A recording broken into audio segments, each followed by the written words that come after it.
Sun டிவில வர ரொம்ப ஃபேமஸான சீரியல் எது அப்படின்னு பார்த்தீங்கன்னா, அது எதிர்நீச்சல் தாங்க.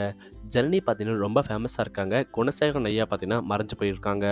சீரியல் அப்படின்னு எடுத்துக்கிட்டாலே அது எதிர்நீச்சல் தான். இப்போ சீசன் 2வது தொடங்கியிருக்காங்க.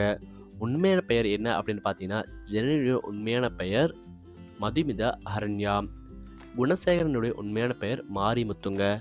நெக்ஸ்ட் நம்ம பார்க்க போறது, இந்த சீரியலில் ஃபேமஸாக இருக்க பாட்டு என்ன அப்படின்னு பார்க்கும்பொழுது, எதிர்நீச்சலே நீ எழுந்து வா அப்படின்ற பாடல் தான் ரொம்ப ஃபேமஸாக இருக்குது. எடுத்த உடனே இந்த பாட்டு தான் போடுவாங்க. ஜனனி அவர்கள் எப்போ பிறந்திருக்காங்கன்னா 14 மார்ச் 1999லையும், மாரிமுத்து 12 ஜூலை 1966 பிறந்து வளர்ந்துருக்காங்க. துணைவி அப்படின்னு பார்க்கும்பொழுது சிவபாலாஜி அப்படின்னு ஒரு கணவர் இருக்காரு. பாகியலட்சுமி அப்படின்றவங்கள கல்யாணம் பண்ணியிருக்காருங்க இவர். ரொம்ப அருமையாக நடிப்பாங்க 2 பேருமே. பிறப்பு கர்நாடகாவில் பிறந்து வளர்ந்துருக்காரு. இவர் தமிழ்நாடு தாங்க, சென்னையில் தான் பிறந்து வளர்ந்துருக்காரு. படம் அப்படின்னு எடுத்துக்கிட்டோம்னா 7 படங்கள் நடிச்சிருக்காங்க. இவர் கிட்டத்தட்ட நிறைய தமிழ் படங்கள்லையும் கிட்டத்தட்ட 90க்கும் மேற்பட்ட சின்ன சின்ன படங்கள் நடிச்சிருக்காங்க. குழந்தைகள் அப்படின்னு எடுத்துக்கிட்டோம்னா இவங்களுக்கு யாரும் கிடையாது. இவங்களுக்கு அகிலன் மற்றும் ஐஸ்வர்யா அப்படின்னு அழகான 2 குழந்தைகள் இருக்காங்க. இதுவே பெற்றோர் அப்படின்னு எடுத்துக்கிட்டோம்னா ஹரண்யா மற்றும் பாரிஜா ஹரண்யா அப்படின்றவங்க இருக்காங்க. இவங்க பெற்றோர் சமூக வலைதளத்தில் தேடியும் கிடைக்கலங்க.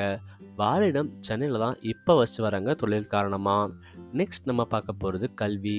கல்வி அப்படின்னா என்ன படிச்சிருக்காங்கன்னா பிஏ வரைக்கும் படிச்சிருக்காங்களாம்.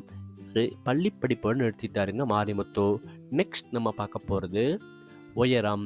ஜனனி அவர்கள் கிட்டத்தட்ட 5.1 அடியும், இவர் பார்த்தீங்கன்னா தோராயமாக 5.1 அடி தான் இருக்காங்க.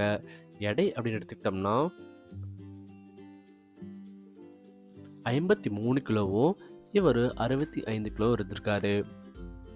நிறம் இவங்க கொஞ்சம் மாநிறமாக இருந்திருக்காங்க 2 பேரும்.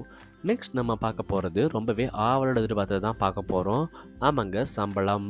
ஜனனி அவர்கள் கிட்டத்தட்ட 2 லட்சம் ரூபாய் வாங்குறாங்களாம். இவரும் தோராயமாக 2 லட்சம் ரூபாய் வாங்கியிருக்காரு. அவார்ட்ஸ் அப்படின்னு எடுத்துட்டோம்னா சன் குடும்ப விருதுகள் பெற்றிருக்காங்க.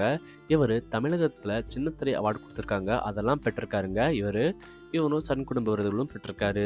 சொத்து மதிப்பாக கிட்டத்தட்ட 4 கோடி ரூபாயும், இவர் 8 கோடி ரூபாயும் வச்சுருக்காருங்க. யாருக்கெல்லாம் இந்த சீரியல் ரொம்ப பிடிச்சிருக்கோ அவங்க மறக்காமல் கமெண்ட் பண்ணுங்க. கமெண்ட்ஸ் நாங்கள் ரொம்பவே அவளோட எதிர்பார்த்து காத்துட்ருக்கோம். மேலும் நம்ம சேனல் லைக் பண்ணுங்கள், சப்ஸ்கிரைப் பண்ணுங்கள், ஃபாலோ பண்ணுங்கள், ஷேர் பண்ணுங்கள்.